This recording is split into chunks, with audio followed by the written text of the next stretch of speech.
Shalom saudara-saudara yang dikasihi Tuhan. Setiap kita diberikan anugerah oleh Allah untuk memiliki penghasilan atau uang dalam kehidupan kita. Namun, ketika kita menjadikan kekayaan sebagai dasar dari kepuasan kehidupan kita, apakah kita mampu untuk menemukan kepuasan yang sejati? Salam jumpa dalam program Tuhan adalah Gembalaku. Saudara, ada sebuah survei yang dilakukan oleh sebuah perusahaan jasa keuangan di Amerika. Survei ini diberikan kepada 2.000 responden. Dan hasil menunjukkan bahwa ada 7 dari 10 responden yang menyatakan bahwa mereka itu sangat setuju atau agak setuju dengan pernyataan bahwa memiliki lebih banyak uang akan menyelesaikan sebagian besar masalah saya.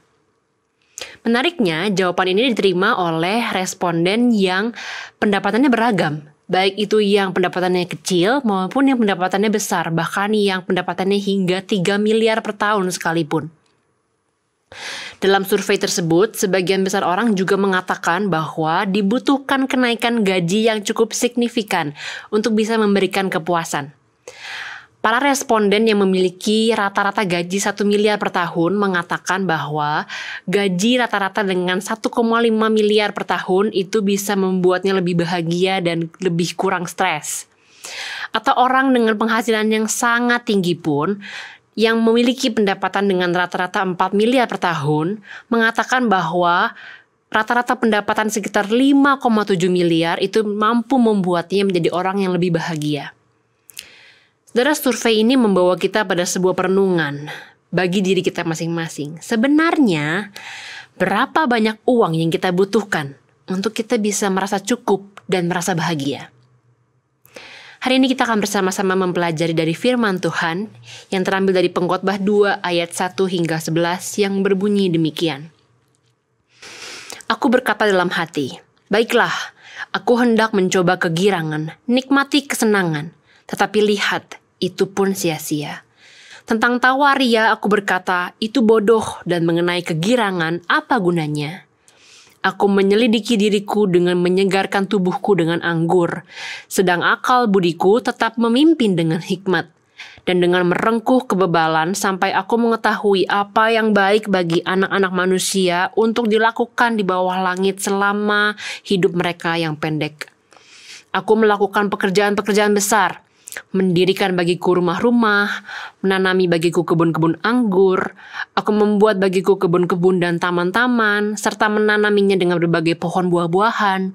Aku membuat bagiku kolam-kolam air untuk mengairi hutan, pohon-pohon muda dari sana.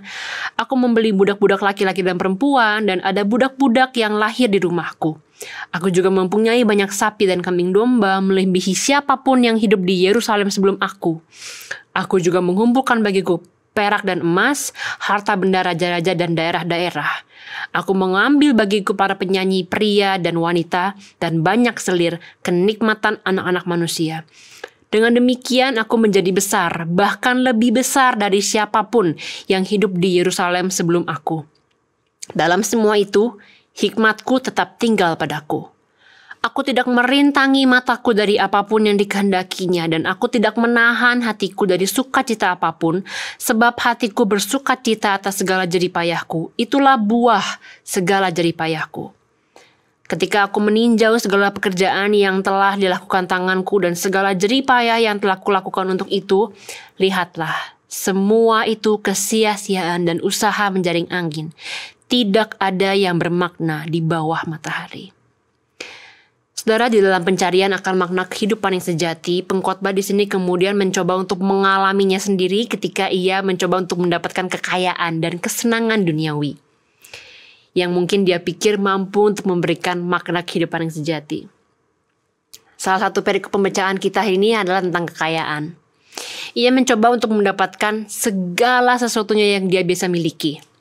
Dia membuat rumah, menanam kebun, memiliki kolam yang begitu indah, memiliki budak-budak wanita dan pria, sapi dan kambing domba, mengumpulkan emas dan perak, harta benda, mengambil para penyanyi pria dan wanita dan banyak selir, sampai kemudian dia bisa mengatakan, aku itu menjadi besar, bahkan lebih besar daripada siapapun yang hidup di Yerusalem. Aku tidak merintangi mataku dari apapun yang dikehendakinya, dan aku tidak menahan hatiku dari sukacita apapun, sebab hatiku bersukacita atas segala jeripayahku. Meskipun saudara-saudara pengkhotbah itu menemukan kesenangan di dalam kemewahan dan kekayaan itu, tapi dia tetap mengatakan bahwa di dalam semuanya itu, hikmat tetap tinggal padaku. Artinya, dia melihat bahwa dan dia menjadikan bahwa proses untuk mencari kekayaan ini bukan hanya untuk kesenangan semata-mata saja, tapi dia pun juga tetap dalam kesadaran utuh bahwa dia sedang menjadikan ini sebagai proses uji coba untuk mencari apa yang menjadi makna dalam kehidupan ini. Sang pengkhotbah itu sendiri mengakui bahwa ada upah yang ia terima dari kerja kerasnya, dan semua yang dilakukannya dan dimilikinya itu membawa sukacita kepadanya. Tapi di ayat 11 kita bisa menjumpai hasil akhir dari eksperimen yang ia lakukan. Ia menilik kembali untuk melihat apa yang telah ia lakukan dan apa yang telah ia dapatkan. Ia raih dengan susah payah, tapi sekali lagi dia menilai, semua itu tidak ada gunanya. Tidak ada keuntungan, semuanya sia-sia. Meskipun ia menemukan sukacita dari pengujian itu, tetapi ketika dia melihat lagi dari luar, ia menyatakan bahwa semuanya tetap usaha menjaring angin. Saudara pengkhotbah mengajak kita kepada sebuah kesadaran hari ini. Segala kekayaan yang kita upayakan dan kita raih, semuanya itu akan hanya berakhir pada kesia-siaan. Kalau misalkan kita memperoleh kekayaan, kita bekerja dengan keras begitu rupa, kemudian kita memperoleh kekayaan yang begitu melimpah, mungkin kita baru bisa menikmati kekayaan itu ketika kita sudah berusia tua nanti. Dalam rangka usia yang panjang, kita berusaha untuk mencapai uang itu, kita mungkin baru bisa menikmatinya di masa tua nanti. Tapi apalagi yang kita bisa nikmati selain daripada kemudian memberikan hasil penghasilan itu kepada generasi di bawah kita?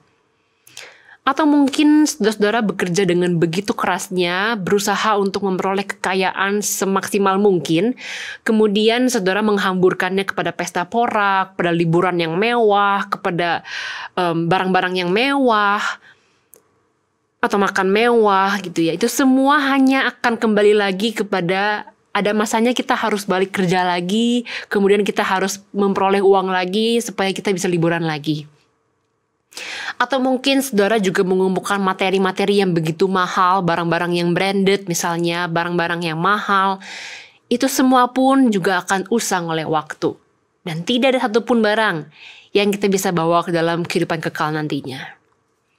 Ibaratnya saudara-saudara sama seperti ketika kita tuh lapar dan haus, kemudian kita memuaskan rasa lapar dan haus itu dengan makan dan minum. Tapi kemudian kita bisa merasa lapar lagi, kita bisa merasa haus lagi. Dan itulah yang menunjukkan kepada kita bahwa tidak akan ada habisnya. Kita berusaha untuk memperoleh makna dari hidup, dari kekayaan. Lalu kemudian pertanyaannya, apakah berarti kita tidak boleh menikmati hasil dari pekerjaan kita? Apakah kita tidak boleh menghamburkannya untuk hal-hal yang kita senangi? Bukan itu sebenarnya poin yang hendak disampaikan oleh pengkhotbah. Segala kenikmatan dan kesenangan yang kita alami di dunia ini, itu adalah anugerah dari Allah bagi kita. Kesenangan yang kita dapatkan dari jeripayah kita, itu adalah upah. Itu adalah hadiah pemberian Allah. Yang tujuannya adalah supaya kita melakukannya untuk kehendak Allah, bukan kehendak kita sendiri. Dengan menerima kehidupan sebagai anugerah dari Tuhan, maka dan kita berusaha untuk tidak mengeksploitasikannya untuk keuntungan diri kita sendiri, maka disitulah kita baru bisa dimengerti dan dimampukan untuk menemukan kepuasan yang sejati. Saudara, tidak bisa kita pungkiri, kehidupan kita itu tidak terlepas dari pekerjaan dan mendapatkan uang. Tentu kita pun bisa merasa senang ketika kita memperoleh uang dalam kehidupan kita. Dan tentu kehidupan kita tidak terlepas dari mencari uang karena kita juga perlu untuk memenuhi kebutuhan kita, bukan? Namun firman Tuhan hari ini mengajarkan kita bagaimana seharusnya kita mengelola kehidupan finansial kita. Satu hal yang disampaikan oleh pengkhotbah, jangan sampai kita menyandarkan seluruh diri kita, kebergantungan diri kita pada uang dan materi yang kita miliki. Karena itu semua tidak mampu untuk memberikan kepuasan yang sejati bagi kita. Tapi segala hal yang kita peroleh dan kita nikmati dalam dunia ini, itu semua adalah pemberian Allah.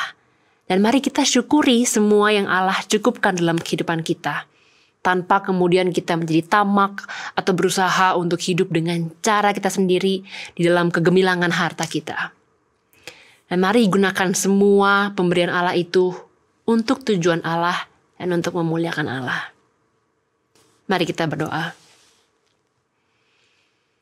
Tuhan, kami berterima kasih untuk firman-Mu yang kembali menyadarkan kami melalui kitab Pengkhotbah, bahwa kekayaan, uang, materi, itu semua tidak ada yang mampu memberikan kami kepuasan yang sejati. Kami tidak bisa bersandar kepada uang, karena uang hanya membuat kami akan semakin haus kepada uang dan tidak akan pernah puas, dan kami akan selalu merasa kurang dalam kehidupan kami. Tuhan, kami tahu bahwa segala yang kami terima, penghasilan yang kami terima dalam hidup ini, itu adalah upah pemberian Allah. Itu adalah hadiah dari Allah yang mencukupkan kami untuk kami hidup dalam dunia ini. Oleh karena itu Tuhan, ajarkan kami agar kami tidak menjadi orang yang hidup dengan cinta uang. Agar kami tidak bersandar kepada materi-materi yang kami miliki.